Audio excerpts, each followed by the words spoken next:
In the world of art restoration, there is a term called pentimento. It comes from the Italian word for repentance.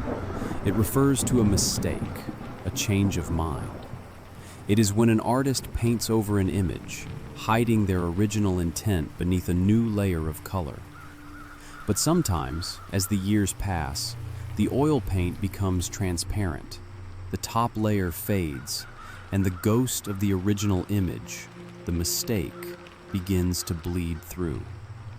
Arthur was a man who specialized in these ghosts. He sat alone in the library of Blackwood Manor. The room was vast, smelling of turpentine, old dust, and decay. The owners of the estate were long dead, and the current heir, a distant nephew, just wanted the assets liquidated. Arthur's job was simple: restore the centerpiece of the collection, a portrait from the 19th century titled "The Lady in the Garden." It was a beautiful painting. It depicted a young woman in a white dress, sitting on a stone bench, smiling gently at a red rose in her hand. But Arthur didn't like it. From the moment he set up his easel and magnifying lamp, he felt a strange repulsion. The woman's smile seemed tight, forced, and her eyes, though painted a brilliant blue, seemed to be looking past the rose, staring at something outside the frame with a look that didn't match her smile. Arthur dipped a cotton swab into his solvent mixture. "Let's see what you are hiding," he whispered to the silence of the room. He touched the swab to the canvas. The yellowed varnish began to dissolve, and the nightmare began. Restoration is a game of patience. Inch by inch, Arthur removed the grime of 100 years. He started with the lady's hand, the one holding the red rose. Under the magnifying glass, the brush strokes were chaotic. The artist had painted this area with urgency, piling the paint thick to cover something up. As Arthur cleaned the area around the fingers, he noticed an irregularity. The shadows didn't match. The woman was holding the rose, yes, but the angle of her knuckles was wrong. They were white, clenched tight. Arthur switched to a stronger solvent. He carefully stripped away the top layer of the red rose petals. The red paint dissolved onto his cotton swab like fresh blood. Beneath the flower, there was no stem. There was something metallic. Arthur leaned in closer, holding his breath. He cleaned more. The red rose vanished completely. In its place, the woman was not holding a flower. She was gripping a knife, a silver dinner knife, its blade pointed inward, towards her own wrist. Arthur pulled back, knocking over his bottle of solvent. The smell of chemicals filled the air, stinging his eyes. The artist hadn't painted a romantic scene. He had painted a suicide, and then covered it up with a flower to make it palatable for the family gallery. Arthur should have stopped there. He should have packed his tools and left the manor.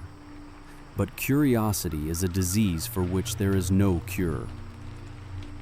Night had fallen completely over the estate. The only light came from Arthur's workstation lamp, casting long, dancing shadows against the bookshelves. He couldn't look away from the knife in the painting. If the rose was a lie, what else was fake? He moved his attention to the background. In the painting, the lady was sitting in a sunny garden, but the paint in the background was dark, heavy, and cracked. Arthur began to scrape, scrape, scrape, scrape. The sound echoed in the empty house like a rat scratching inside the walls. The sunny garden began to flake away. The green leaves turned into black velvet curtains. The blue sky turned into a dark mahogany wall. She wasn't outside. She was inside. She was in this very room, the library. Arthur froze. He looked around the real room. The fireplace in the painting matched the fireplace behind him. The bookshelf in the painting matched the one to his left. The artist had painted her sitting exactly where Arthur was sitting now. But there was something else. In the painting, behind the woman's shoulder, Arthur had revealed a dark shape standing in the shadows. He applied more solvent, his hand trembling. A coat, a sleeve, a hand resting on the woman's shoulder. A man. But the man had no face. Where his head should have been, the paint was scratched out violently, as if the artist had attacked the canvas with a palette knife before painting over it. Why cover him up? Why hide him in a garden scene? Arthur felt a cold draft on the back of his neck. He wasn't alone. He felt it in his bones. The eyes that were staring at him weren't just the painted eyes of the woman. It was 3 a.m.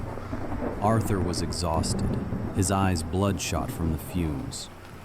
He had one area left to clean, the face. The gentle, smiling face of the lady. He knew it was a mask. He knew that beneath that serene expression lay the truth of what happened in this room a century ago.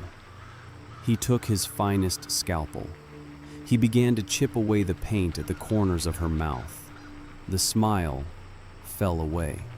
The paint flaked off like dry skin. Underneath the smile, the woman's jaw was unhinged. Her mouth was open in a silent, eternal scream of terror. She wasn't looking at a rose. She was looking at the faceless man behind her. She was screaming for help. And then, Arthur saw the eyes. He cleaned the blue eyes. The paint dissolved. The eyes underneath weren't looking at the viewer. They were looking up. They were looking directly at the spot above the canvas. Arthur followed her gaze. He looked up, above the easel. He looked into the large, dusty mirror hanging over the fireplace. In the reflection, he saw himself. He saw the painting. And he saw the dark figure standing directly behind him. The police report stated that Arthur died of acute chemical poisoning. The ventilation in the library was poor, and he had inhaled too many fumes from the solvents. An accident. A tragedy. When the distant nephew arrived to sell the house, he found the restoration was finished.